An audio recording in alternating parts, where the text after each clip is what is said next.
mga kwento ng pag-ibig, kwento ng buhay, at kwento ng pag-asa, hatid sa inyo ng Moment of Romance.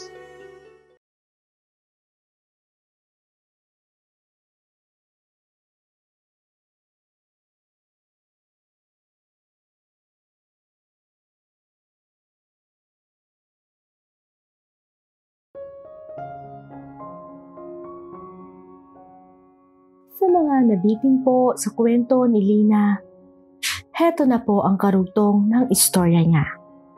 Sa pagpapatuloy. Lina, nasan ka ba? Rinig kong tawag ni Tito sa akin. Nandito lang po sa kwarto. Bakit ho ba? Sagot ko naman dito. Lumabas ka na dyan at kakain na tayo. Tugon naman ito. Mauna na po kayo, Tiyo. Mamaya na lang po ako. Sagot ko naman. Bakit? Masama ba ang pakiramdam mo? Gusto mo dalhan na lang kita dyan ng makakain mo? Pangungulit pa nito. Hindi na po, Tiyo. Lalabas na po ako. Kinakabahan ko namang sagot dito. Kaya naman maya-maya ay lumabas na nga ako ng kwarto. Nakita ko namang nakaupo na ito sa hapagkainan at tila hinihintay talaga ako. Lumapit naman ako sa lamesa at naupo malayo sa kanya. Nakita ko namang napakunot ng noo si Tiyo. Ang layo mo naman sa akin, Lina. Dadalawa na nga lang tayo dito. Diyan ka pa naupo. Huwag kang matakot sa akin. Hindi naman ako nangangain eh. Pahayag nito. Kaya para matapos na lang ang usapang yon, ay lumapit na ako ng upuan dito. Nagulat naman ako nang hawakan ni Tiyo ang kamay ko. At alukin ako kung ano raw ba ang gusto kong kainin. Kakaba-kaba naman akong sumagot ng, kahit ano po. Sabay alis ng kamay ko sa pagkakahawak niya. Napansin ko naman na tila nangislap ang mga mata nito. At pagkatapos ay nilagyan ako ng kanin at ulam sa plato ko. Mabilis ko namang tinapos ang pagkain ko at agad akong nagpaalam kay Tiyo para magpahinga na.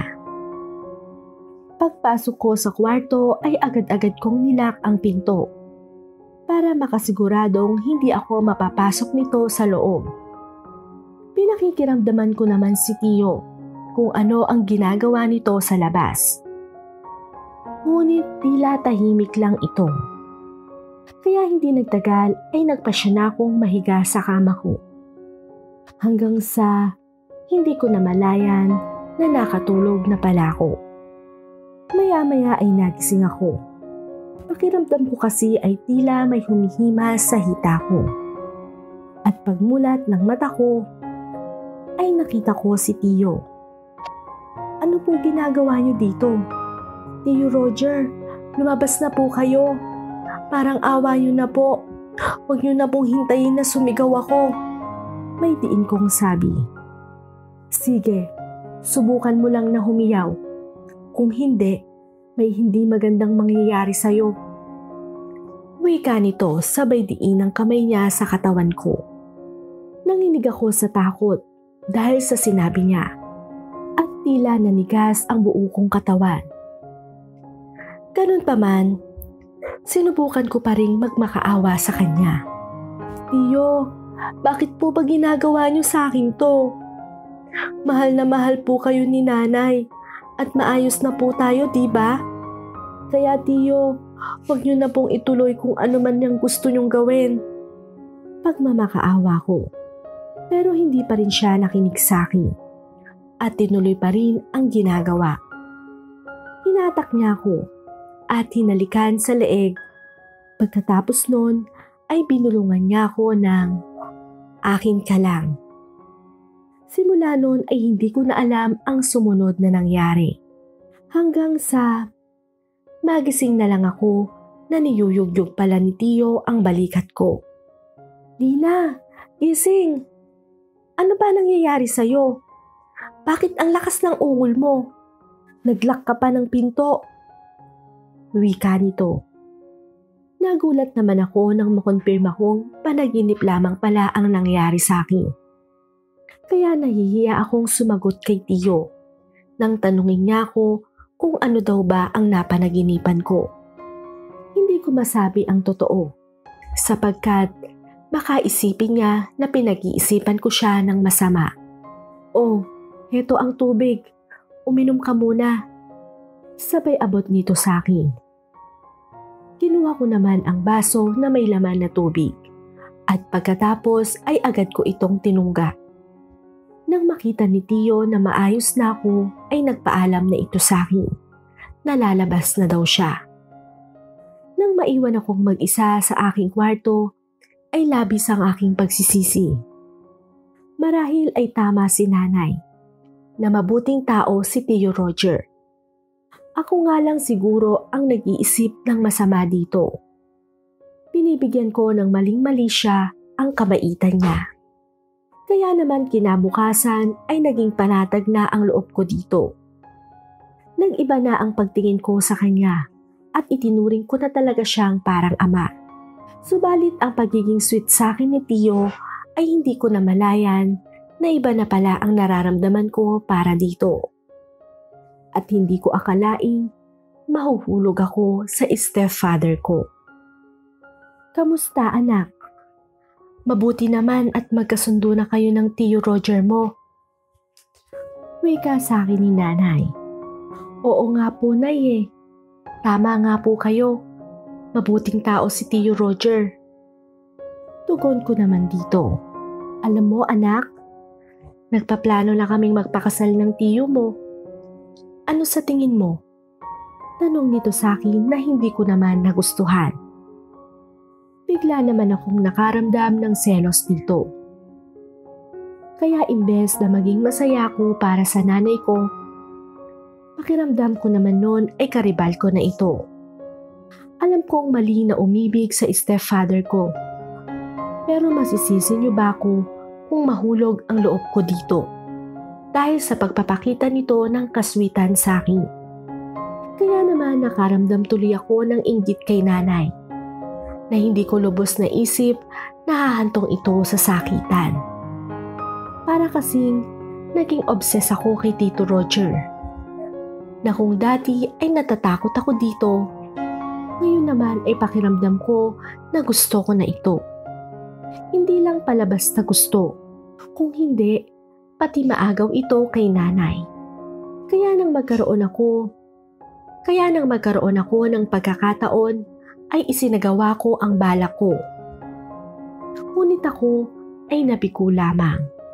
Isang araw, habang kami ay kumakain ng hapunan, nang magpaalam muli si mama sa amin na kailangan daw niyang bumalik sa probinsya. Hindi ko alam kung bakit tila natuwa ako nang sabihin yon ni nanay. At imbes na pigilan ito, ay masaya pa akong sumang-ayon sa kanya. Lina, gusto mo bang sumama? Tinatanong ka kasi sa akin ng tatay mo eh. Wika ni nanay. Nay, sa susunod na lang po. May importante po kasi akong gagawin dito eh. Pagsisinungaling ko naman. O siya, sige, kung yun ang gusto mo. Pahayag pa ni nanay. Kaya kinabukasan ay umalis na si nanay, patungong probinsya. Nang gabi namang yon ay isinagawa ko ang plano ko. Ang plano kong akitin si Tio Roger. Pagdating ko sa bahay ay nagsuot agad ako ng mahikling shorts. Nakita ang mapuputi kong hita. Nagsuot rin ako ng sexing damit para mas maakit sa akin si Tio Roger. Subalit kahit anong pagpapacharming ko dito ay deadma lang siya. At halos tila hindi niya ako nakikita. Kaya naman nang pumasok ito sa kwarto nila ay sinundan ko ito. At doon ay kinausap para tingnan kung gaano katibay ang pagkalalaki niya. Ngunit napahiya lang ako nang marinig ko ang masakit na sinabi niya sa akin. Alam mo, Lina, Mahal na mahal ko ang nanay mo at hindi ko siya kayang saktan. Mahal na mahal ka rin niya at masasaktan siya kung ipagpapatuloy mo pa yung ginagawa mo sa akin. Wika nito. Bakit Tio Roger? Hindi mo ba ako type? Diba sabi mo maganda ako? Mas bata. Pahayag ko naman dito. Tama ka, Lina. Pero anak na ang turing ko sa'yo. At kung papatulan kita, para ko na rin pinatay ang nanay mo. Seryosong sabi niya. Sa sinabi niyang yon ay napaluha ako. Hindi sa galit o inis, kundi sa paghanga ko dito. Dahil pinatunayan niya na mahal talaga niya si nanay. Labis akong nagpasalamat sa kanya dahil sa tibay at lalim ng pagmamahal niya kay nanay. At ng mga sandaling yon ay bigla naman akong natauhan. Kaya humingi ako ng paumanhin dito at nakiusap na sana ay hindi na makarating pa kay nanay ang ginawa ko sa kanya. Nangako naman ito, pero humingi siya ng isang kondisyon. Kondisyon na labis akong napaluha sa kaligayahan. Bago dumating si nanay ay sinet up namin ni Tio Roger ang lahat. Humingi kasi siya ng pabor sa akin na gusto na daw niyang pakasalan si nanay. Kaya magpo-propose na daw siya dito. Para naman makabawi sa kasalanan ko kay nanay, ay tinulungan ko si Tito Roger para maisagawa ang proposal niya. Naging matagumpay naman ito at isa ko sa naging napakaligayang tao para sa kanilang dalawa. Hindi nagtagal ay nagpakasal na si nanay at Tio Roger. Ako ang naging maid of honor at saksi sa kanilang pagmamahalan. Pagkatapos nilang ikasal ay napagdesisyonan ko namang mag-apply sa ibang bansa para doon hanapin ang aking sarili. At sa ilang taon kong pagtatrabaho doon ay nakilala ko naman ang isang lalaki. At sa ilang taon kong pagtatrabaho doon ay nakilala ko ang isang lalaki na siyang nagpatibok ng aking puso. Nagpapasalamat ako sa Diyos dahil nakatagpo si nanay ng lalaking may paninindigan at hindi basta-basta nasusubok ng katuksuhan. At sana ganun din ang nobyo ko ngayon para tumagal pa ang aming relasyon. At para kahit ilang babae pa ang umaligid sa kanya, ay hindi ako matatakot na ipagpapalit niya ako. Hanggang dito na lang ang aking kwento. Nawa ay nakapulot kayo ng aral sa istoryang ibinahagi ko.